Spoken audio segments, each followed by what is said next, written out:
अस्सलाम वालेकुम जी। डेली पाकिस्तान की पॉडकास्ट के साथ यासिर शामी आपकी खिदमत में हाजिर है। मेरी दूसरी विंडो में ये जो आप शख्सियत देख रहे हैं, इनका नाम है मियां मजहर अब्बास। इनके वालिद कांस्टेबल थे, वो यूनिफॉर्म में थे। तो जागीरदार ने उनको कहा कि आओ और मेरी फसलें काटो, ना सिर्फ फसलें काटो, तुमने यूनिफॉर्म में मेरी फसलें जो हैं वो काटनी है। उन्होंने कहा कि ये कानून की वर्दी है, स्टेट की वर्दी है, मैं ये उतार कर आ जाता हूँ तो साहब मैं वो काट दूंगा।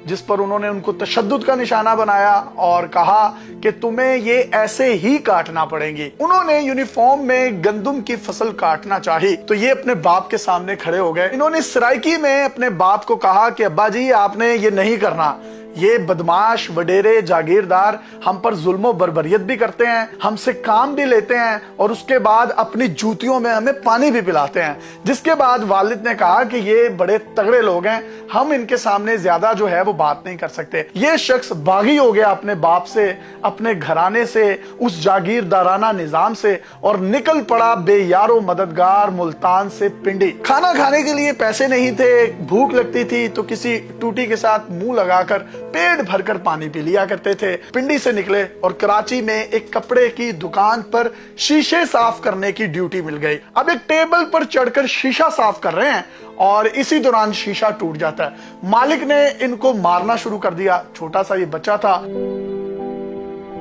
चाइल्ड अब्यूज एक खातून ने देखी वहां से गुजरते हुए और वो खातून इनको अपने घर ले गई। वो खातून थी साबिक सदर पाकिस्तान परवेज मुशर्रफ साहब की अहलिया साहिबा, और वो जिस घर में गई वो सदर पाकिस्तान का घर था। 2003-04 की ये बात है। परवेज मुशर्रफ आर्मी चीफ भी थे और सदर पाकिस्तान भी थे और ये उनके घर तक पहुंच गए। परवेज मुशर्रफ साहब इनकी स्टोरी से बहुत इंस्पायर्ड हुए। उसके बाद इनकी जिंदगी का रुख ऐसा बदला कि अब उन्हीं मजारों के खिलाफ ये मुल्तान में इलेक्शंस लड़ रहे हैं। 2013 का इलेक्शन उसी जागीरदार के खिलाफ लड़ा जिसने इनके बाप को कहा था कि फसलें काटो। तो मियां मजहर अब्बास साहब की स्टोरी है क्या, इन्हीं की जुबानी जो है हम सुनते हैं। मियां साहब बड़ी जबरदस्त आपकी स्टोरी है। अब मजारे थे, क्या क्या करवाते थे ये लोग और किस इलाके से ताल्लुक है आपका? मेरे वालिद साहब जो है वो पुलिस में कांस्टेबल थे और हमारे इलाके के जो जागीरदार थे वो इतने जालिम थे कि वो सबको अपने घरों में काम करवाते थे, सबके ऊपर जुल्म करते थे। तशद्दुद इसलिए करते हैं कि जी इनके जो लोग हैं वो उनके ऊपर उनका एक खौफ रहे। हमने देखा है कि ये जमाना जाहलियत में सारी ये रसूमात और इस तरह के मामलात होते थे। ये जूतियों में पानी भी पिलाते हैं, फिर उनकी गर्दनों में संगलियां डालकर उनको अलामती तौर पर कुत्ता बनाकर सड़कों पर घसीटते हैं। कोई शक नहीं है, आप अगर सिंध में जाएं, आप पाकिस्तान के बड़े बड़े जहाँ जागीरदाराना निज़ाम है वहाँ पे आपको हजारों ऐसी मिसालें मिलेंगी कि जागीरदारों ने गरीबों की बेटियों को लोनियां बना के रखा हुआ है। तो आपको फिर इनके खिलाफ खड़े होने की जरूरत कैसी हुई? आप बागी कैसे हुए इस सिस्टम के? मैंने जब पहली दफा अपने वालिद साहब को देखा, वो पुलिस के अंदर थे, वो एक खुददार आदमी थे और आज भी खुददार है, लेकिन खुद वो मजबूर थे उनके हाथों। हमारे जो जागीरदार थे, मैंने अपने वालिद को सराइकी में वहां पे कहा कि अब्बा हुण तुसा इन्हां दे सामने नहीं झुकना। आहा।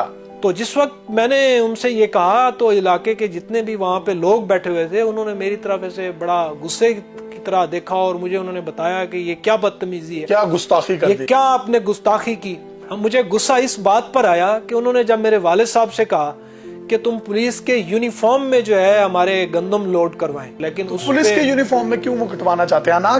अना की तस्कीन और उनका अपना किसी भी फिरके का कोई भी बंदा है तो उसको हमारा गुलाम होना चाहिए अगर वो हमारे इलाके में रहता है। तो फिर वालिद साहब ने काटा? तो वालिद साहब ने वो मजबूरन किया, उनकी मजबूरी थे, हम उनकी औलाद थे, उनके इलाके में। तो आपकी जिंदगी में फिर कैसे टर्निंग पॉइंट आया? मेरी जिंदगी में फिर टर्निंग आई कि मैंने उनको ललकारा।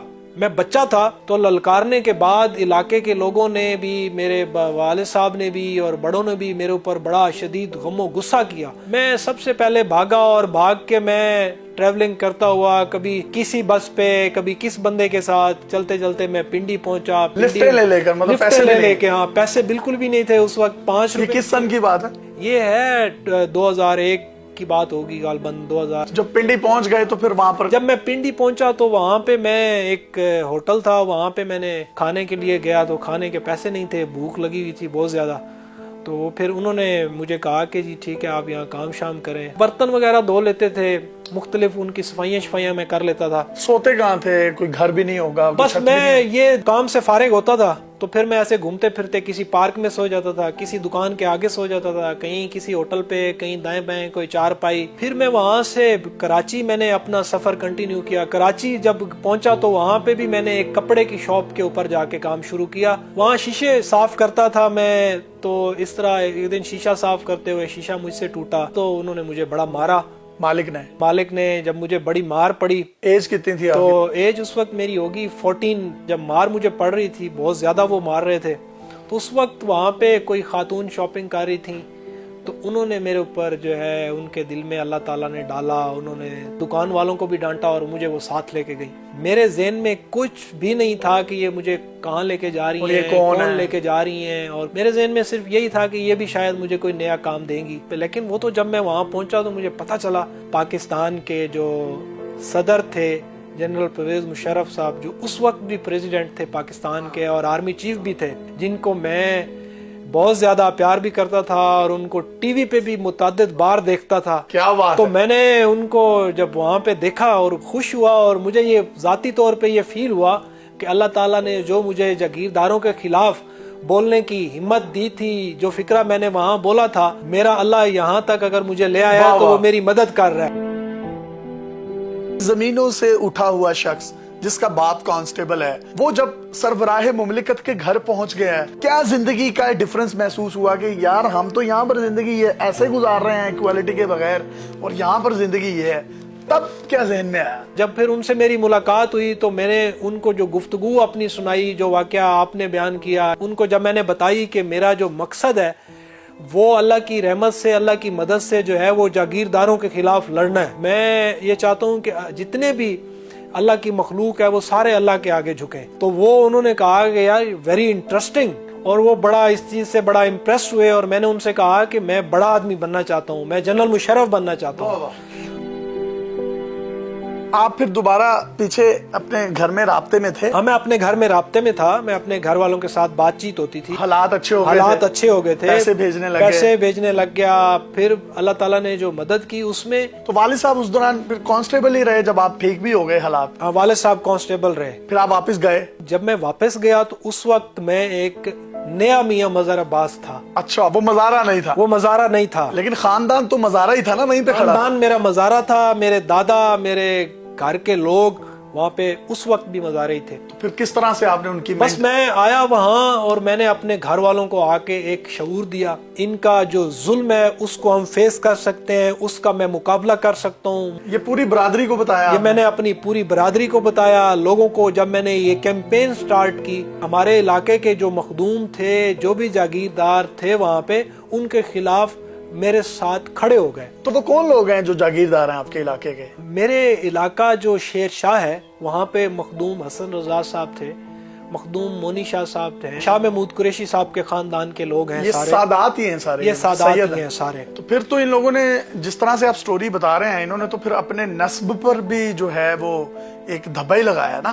جی دھبا ہے, بالکل دھبا ہے. کسب پر کوئی فخر نہیں ہے, نسب پر فخر ہے, اور نسب پر جو فخر ہے اس پر بھی آپ مطلب دھبا ہے. تو آپ کی کاسٹ کیا ہے وہاں پر مزاروں کی؟ میری کاسٹ جو ہے بھولر ہے. ہم بھولر فیملی سے ہیں, خاندان ہے ہمارا بھولر, اور ہم جٹ ہیں. پھر آپ ان کے خلاف مزید کھڑے کیسے ہوئے؟ میں کراچی میں پھر جنرل مشرف صاحب کے ساتھ رہ کے ایک شعور سیکھا, ہمت سیکھا. وہی شعور اور ہمت میں نے لوگوں کو جب آ کر دی تو لوگوں نے میرے کندھے کے ساتھ کندھا ملایا. وہاں سے پھر میں الیکشن میں حصہ لیا. میں نے انہی کے خلاف الیکشن لڑا, آزاد حیثیت سے الیکشن لڑا. اس وقت میرا تعلق جو تھا مسلم لیگ کاف کے جو ہیں چودھری پرویز الہی صاحب, ان کے ساتھ بڑا اچھا تھا. تو انہوں نے مجھے کہا کہ جی آپ مسلم لیگ کاف کے ٹکٹ پہ MP کا الیکشن لڑے. تقریباً کتنے ووٹ آپ کو تب ڈلے, اور ساری جو قبیلے تھے آپ کے مزارے وہ آپ کے ساتھ کھڑے تھے؟ میرے ساتھ میرے علاقے کے لوگ, میری قوم کے لوگ, جن جن لوگوں کو میں نے شعور کے ساتھ ہمت دی. تو جب آپ کھڑے ہو گئے ان کے خلاف تو آپ کو انہوں نے کوئی ریزسٹنس فیل نہیں کی؟ نہیں, ریزسٹنس کرنے کی وہ جرت نہیں کر سکتے تھے, بیکاز میں اتنا اللہ تعالیٰ نے مجھے طاقت سے نواز دیا تھا. اب کیا ہے سیاسی فیوچر, اب کیا کرنے جا رہے ہیں وہاں؟ ابھی میں چونکہ اس مشن کو میں نے کنٹینیو رکھا, اور الحمدللہ کہ میں اس میں 2013 میں ہی کامیاب ہوا. جب سے وہاں سے الیکشن میں نے حصہ لیا ہے, میرے علاقے کا کوئی جاگیردار, کوئی مخدوم وہاں سے الیکشن میں حصہ نہیں لیتا. اب جو مزارے ہیں वो अब उनके पास काम करते हैं कि अब सब इंडिपेंडेंट हो गए? अभी मेरा जो घर है अल्हम्दुलिल्लाह, हम 4 भाई हैं, मेरे 3 भाई तीनों अपनी अपनी नौकरियां करते हैं। तो अगर आप इनके पास ही होते तो आज भी उनके बर्तन मांज रहे होते, उनकी जूतियों में होते, उनके ठुड्डे खा रहे होते।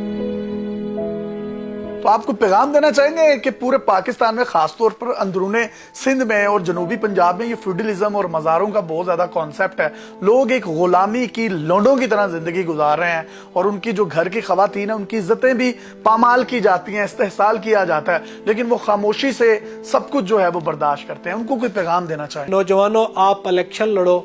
इस मुल्क में इस वक्त कोई सियासी जमात जो है वो तब्दीली नहीं ला सकती उस वक्त तक जब तक हम नौजवान लोग अपने इलाके के अंदर यूनियन कौंसिल से MPA MNA तक हम खुद इलेक्शंस में हिस्सा नहीं लेंगे। अल्लाह ताला सबका रब है। अल्लाह ताला अपने बंदों से, गरीबों से बहुत ज्यादा प्यार करता है। बल्कि नबी पाक सल्लल्लाहु अलैहि वसल्लम ने भी फरमाया है कि जन्नत में सबसे ज्यादा उनके साथ गरीब होंगे। तो आज अगर गरीब अल्लाह के ऊपर एतमाद करके किसी भी मकसद में वो एक बड़ी सोच को लेके खड़ा हो जाए, निकले, तो मैं आपको ये यकीन से कहता हूं कि वो भी मियां मज़हर अब्बास और वो भी यासिर शामी बन सकता है। इन्होंने बड़ी खूबसूरत एक बात की है कि अल्लाह जो है ना वो सबका रब होता है। वो जागीरदार का भी उतना ही रब है जितना एक मज़ारे का है। इक्वालिटी है ना। और बहुत खूबसूरत बात कर गए कि गुर्बत का ताल्लुक मदीने के साथ है, क्योंकि नबी के सल्लल्लाहु अलैहि वसल्लम ने खुद भी फरमाया कि मुझे क़यामत वाले दिन गुरबा में से उठा, उन लोगों में से उठा जो मस्कीन है, जो यतीम है। तो इस शख्स ने कैसे अपनी जिंदगी का जो है मैं समझता हूँ पासा पलट दिया। इसकी नीयत अच्छी थी, इसने सोच लिया था कि मैंने इनके खिलाफ खड़े होना है।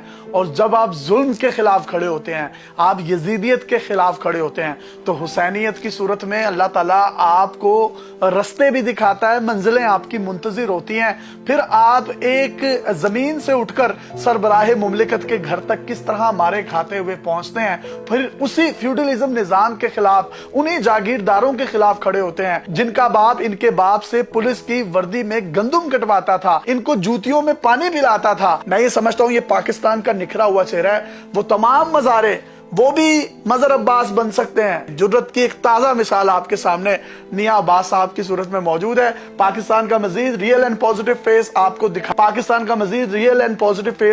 दिखाएंगे। तब तक के लिए अपने मेजबान यासिर शामी को इजाजत दीजिए।